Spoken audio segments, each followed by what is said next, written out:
नमस्कार दोस्तों, स्वागत है आपका हिंदी नॉलेज शो में। तो दोस्तों, आज चीन के लोग खुद ये बात कह रहे हैं कि हमें दुश्मनों की क्या जरूरत जब हमारे पास शी जिनपिंग जैसा राष्ट्रपति है। क्योंकि पिछले 2 दिनों के अंदर चीन में वो हुआ है जो पिछले 1 दशक में नहीं हुआ। और इस वीडियो में मैं जब आपको आंकड़े दिखाऊंगा ना, तो आपकी भी आंखें खुली की खुली रह जाएंगी, क्योंकि नुकसान ही इतना ज्यादा भयंकर है और सिर्फ 2 दिनों के अंदर। और इसीलिए दुनिया भर के जो बड़े बड़े निवेशक हैं वो खुलेआम ये बात कह रहे हैं कि we wish them a happy दिवाला, यानी कि दिवाला की इन्हें बहुत बहुत बधाइयां।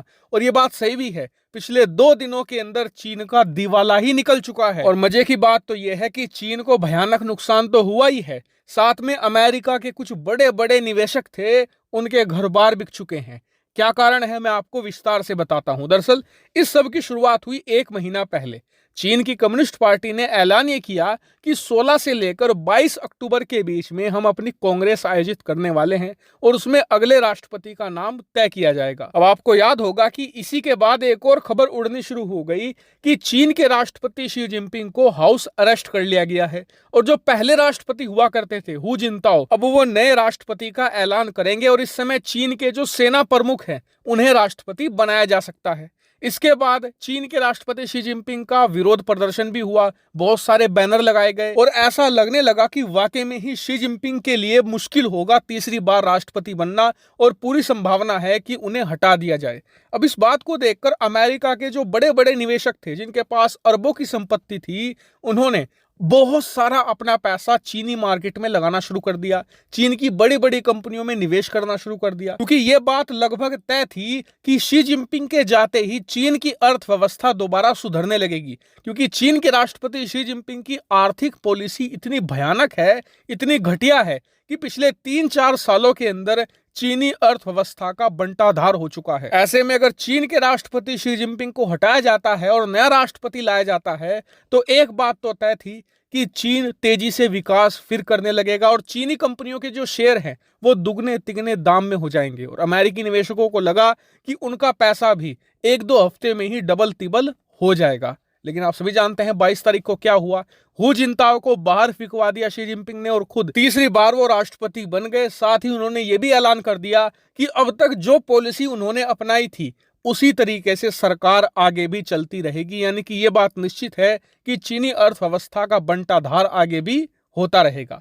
अब जैसे ही ये खबर बाहर आई, उसके तुरंत बाद चीन का शेयर मार्केट गिरना शुरू हो गया। ना सिर्फ चीन का बल्कि हांगकांग का शेयर मार्केट भी धराशायी होने लगा। दुनिया भर के जितने भी निवेशक थे, बड़े बड़े बिजनेसमैन थे, सबने अपना पैसा चीनी कंपनियों से वापस खींचना शुरू कर दिया, सारे शेयर बेचने शुरू कर दिए। और इसीलिए चीनी कंपनियों के शेयर जो अच्छे खासे रेट पर बिका करते थे वो कौड़ियों के दाम मिलने लगे। कई कंपनियों के शेयर तो 40-50% गिरे और कई तो बैंकरप्ट हो चुकी हैं। और सिर्फ यही नहीं, पिछले 2 दिनों के अंदर चीन की करेंसी युआन इतनी ज्यादा गिरी है, इतनी क्रैश हुई है कि 14 साल का रिकॉर्ड तोड़ दिया है। स्क्रीन पर आप देखिए, चीनी मुद्रा युआन 14 साल के निचले स्तर पर जा चुकी है। क्यों? क्योंकि मान लीजिए आपको चीन के अंदर पैसा लगाना है, वहां की शेयर मार्केट में शेयर खरीदने हैं, तो आप क्या करोगे? डॉलर लेकर जाओगे, चीन के करेंसी मार्केट में डॉलर दोगे, युआन खरीदोगे और फिर उस युआन से आप वहां के शेयर मार्केट में शेयर खरीद सकते हो। ठीक उसी तरीके से जब आप वहां से पैसा निकालोगे ना, तो आप शेयर बेचोगे, आपको युआन मिलेगी, युआन आप चीन की करेंसी मार्केट में दोगे, वहां से आपको डॉलर मिलेगा। अब हुआ यह कि पिछले 2-3 दिनों में बहुत ही ज्यादा शेयर बेचे गए हैं चीन की शेयर मार्केट में।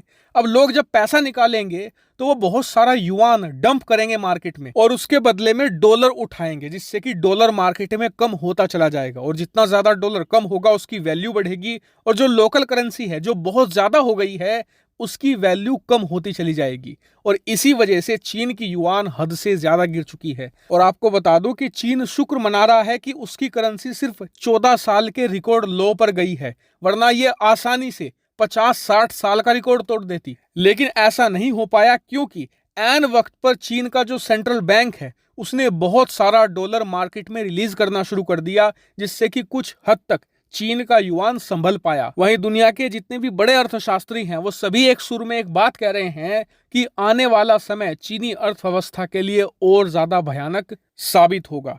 हालांकि चीन की हालत पर और शी जिनपिंग पर आपका क्या मानना है, कमेंट करके जरूर बताएगा। फिलहाल इस वीडियो में इतना ही। Thank you very much for watching video.